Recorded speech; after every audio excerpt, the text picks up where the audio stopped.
Going to Tarapith. আমি স্পিকারটা নিয়ে আসছি তো। সব ব্লগার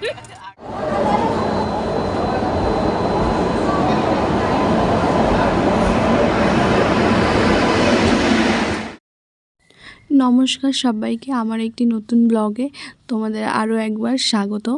তো শুনতেই পেলে প্রথম ইন্ট্রোটা শুনে কোথায় যাওয়া হচ্ছে। হ্যাঁ, আমরা যাচ্ছি তারাপীঠ। এই ভিডিওটা অনেক দিন পর আর কি পোস্ট করা হচ্ছে। তো দেখতে পাচ্ছ ট্রেন এসেও গেছে, ট্রেন উঠেও করা হয়েছিল। আমার বিয়ের 1 মাস পরে আমরা তারাপীঠে গিয়েছিলাম, তখন করা হয়েছিল সেই ভিডিওটা। ভাবো 1 বছর পরে ছাড়া হচ্ছে, তাহলে আমি কতটা ল্যাথখোর। তো অনেকজন মিলে যাচ্ছি, দেখতেই পেলে যে দিদি, জামাইবাবু আরও অনেকজন মিলে যাচ্ছে আর কি। যাওয়ার উদ্দেশ্যটা হচ্ছে ভাগনার জন্মদিন, সেই উপলক্ষে আবার ঘুরতেও যাওয়া, মানে এক কাজে দুটো কাজ আর কি। তো দেখতেই পাচ্ছ, দেখতে দেখতে আমরা মালদা চলে এসেছি। মালদা এসে অনেকক্ষণ ট্রেনটা দাঁড়িয়েছিল, তো পাশ দিয়ে যাচ্ছিলো বন্দে ভারত। তো দেখতেই পাচ্ছ, আমিও ফার্স্ট টাইম বন্দে ভারত দেখলাম, তাই তোমাদের সাথেও শেয়ার করলাম। দেখো, তারপরে আমরা পৌঁছে গেছি তারাপীঠে। এসে হোটেল নিয়েছি, হোটেল খাওয়া দাওয়া করে একটু রেস্ট নিয়ে তারপরে এসছি এই যে মন্দিরের সামনে যে পুকুরটা, তোমরা হয়তো যে গিয়েছো দেখেছো, সেই পুকুরের সামনে যে বসার জায়গাটা, সেই জায়গাটাতে চলে এসেছি। কি আর আমরা গিয়েছিলাম এপ্রিল মাসের দিকটাতে, তো ওই টাইমটাতে গরম থাকে। তো বিকালবেলা এই জায়গাটাতে হাওয়া দিচ্ছিলো, খুব ভালো লাগছিলো। আর এটা দিয়ে আমার 3বার তারাপীঠ যাওয়া, আমার মানে বারবার যেতে ইচ্ছা করে তারাপীঠে, এত ভালো লাগে। তো এখানে দেখো কত বড়, আমি সঠিক জানি না এগুলোকে রাজহাঁসই বলে কিনা, তো মনে হয় এগুলোকে রাজহাঁসই বলে। তো ভয়ও লাগছে যদি আসে, তো ভালোও লাগছে আবার, এই জন্য ভিডিও করলাম। তো ওখান থেকে ঘুরে এসে ডিরেক্ট দেখো হোটেলের ছাদে চলে আসছিলাম।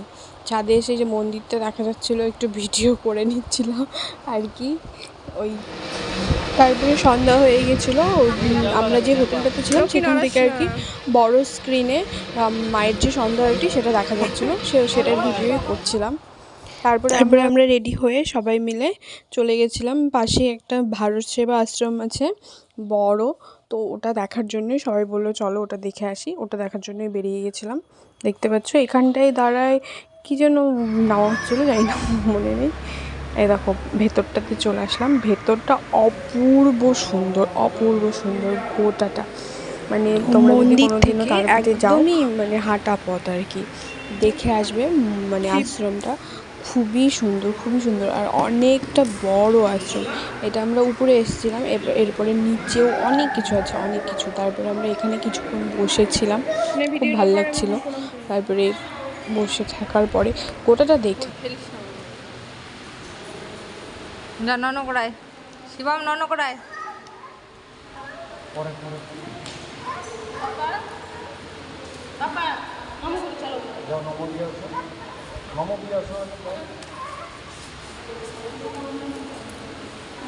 এখানে খোলা যাবে না, আগে নম দিয়ে আসো।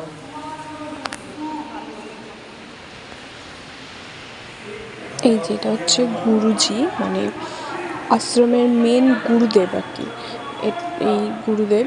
তো তারপরে দেখো কত বড় জায়গাটা, আর এখানে দেখো আমরা সবাই বসে আছি। জায়গাটা এতটা শান্তির, মানে বলে বোঝানো যাবে না।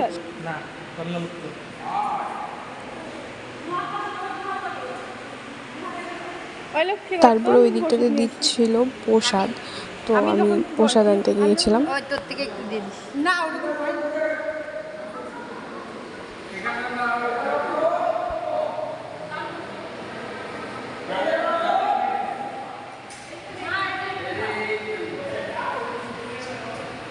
খেয়েছো? মাথায় মোছো, তোমার মাথায় মোছো। এই বলো শান্তি। জয় শিবম, প্রসাদ নিয়ে আসছিস? প্রসাদ নিছিস? শান্তি। ধর আমি যাই। এবার তোমাদের গোটা মন্দিরটাকে, মানে আশ্রমটাকে আর কি ঘুরে দেখাই। দেখো কতটা সুন্দর, মানে না আসলে মানে বলে বোঝানো যাবে না কতটা সুন্দর আর কতটা শান্তির জায়গাটা।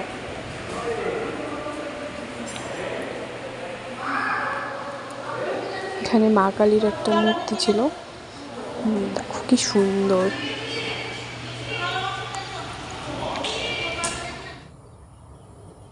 তারপরে আমরা নিচে চলে আসছিলাম আর কি। নিচেও মানে অনেক কিছু ছিল, অনেক কিছু। ওই দিকটা ঘুরে দেখছিলাম, সবাই সবার মতো, দেখতেই পাচ্ছ।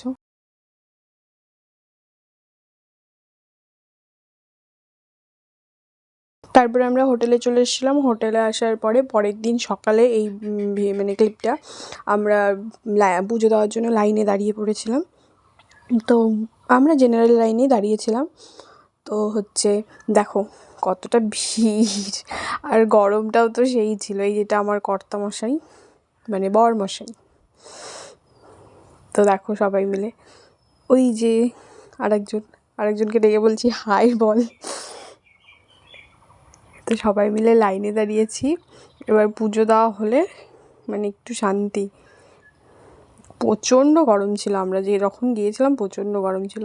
আর আমি যে 3বার গিয়েছি, 3বারই আমার হচ্ছে গরমের সময়ই গিয়েছি। তারপরে পুজো দেওয়া কমপ্লিট, দেখতে পাচ্ছ। আর এই যে আর আমাদের অনেক সকাল সকালই পুজো দেওয়া হয়ে গেছিল আর আমরা কি। তারাপীঠে মনে এসেছি। করো 10টা-11টার মধ্যে আমাদের পুজো দেওয়া কমপ্লিট হয়ে গেছিলো। এবার আমরা হোটেলের দিকে যাচ্ছি, হোটেলে গিয়ে কিছু খাওয়া দাওয়া করবো। খাওয়া দাওয়া করে আমরা আশেপাশে মানে তারাপীঠের শ্মশান বলো, আদার্স সাইট সিনগুলো যে ছিল সেগুলো ঘুরে এসেছি। ওগুলোর আমি ভিডিও ক্লিপ নিইনি, একদমই মাথা থেকে বেরিয়ে গেছিলো যে আমি ব্লগ বানাচ্ছি, সেই জন্য ওই ভিডিওগুলো ক্লিপ নেওয়া হয়নি।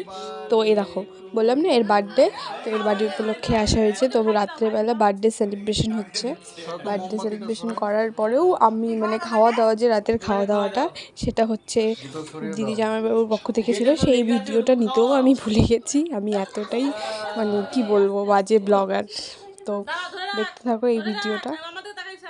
তারপরে হচ্ছে আর ভিডিও নেওয়া হয়নি। তো খাওয়া দাওয়া করে রাতে শুয়ে পড়েছি। পরের দিন আমরা ব্যাক করেছিলাম।